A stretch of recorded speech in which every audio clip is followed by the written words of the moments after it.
It is. We're having this conversation around emotional intelligence and leading with coaching.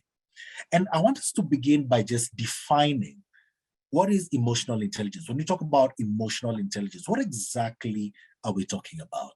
And maybe I'll have Mucha respond to this first.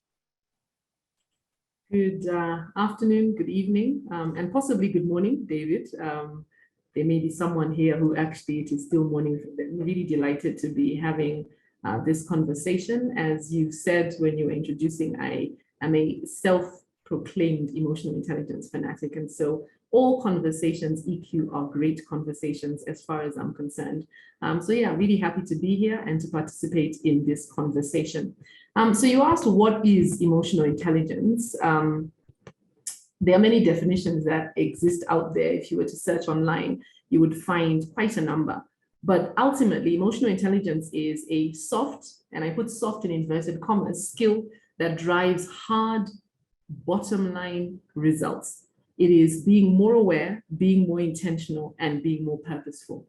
If I look at the dictionary, or look at the professors who've written about emotional intelligence, you can find, like I said, a number of definitions. One that I really like is by Dr. Andrew Coleman, and he says that emotional intelligence is the capability for individuals to recognize their own emotions and those of others, to discern between different feelings, so that means being able to identify what all those different feelings are, to label them appropriately, so that's naming those feelings as well, and then use this emotional information to guide thinking and behavior, and ultimately manage or adjust their emotions to adapt to environments or achieve one's goals. So the idea is emotional intelligence is connecting with your emotions, understanding what they mean, using that information to be able to navigate life successfully. So that's how I would define emotional intelligence. Thank you, David. Thank you. Thank you very much for that, Mucha. Now, Vicky, Mucha talks about feeling, connecting with those feelings. What's your take on this? One of the very first things that happens when you start talking about feelings is that people start but now we're getting a bit too soft. And especially even, I mean, on both sides, both men and women, because we've been taught for a very long time that logic, this word, again, I use the inverted quotes that Mucha used, this word logic trumps over everything. Feelings are actually, if I'm to use something that everyone understands, a point of information for everyone. So if you start viewing them that way, then I guess we stop giving them a color or a definition of whether they're soft and hard. They're just a point of information to us about something or the other. And when even we teach younger people about feelings, they are not very comfortable with that subject.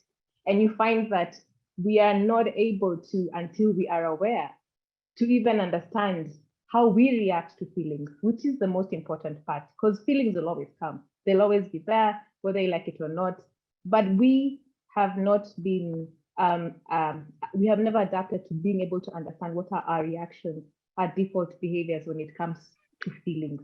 So if we look at feelings as points of information, then we start being able to go a step further to see what are then the things that are coming out of these feelings. Like Mucha said, we're deriving bottom line. She mentioned something about behavior. She mentioned something about thinking. So if you're thinking about altering behavior towards a certain result, or even just looking at how do we enable certain behaviors to a certain result, then you have to start understanding that your emotions, your feelings really fundamentally affect the decisions you make. They fundamentally affect the behavior that you portray. And behavior will affect connection, collaboration, everything, how I perform, how I show up, what kind of output, and they'll ultimately affect performance. Yeah.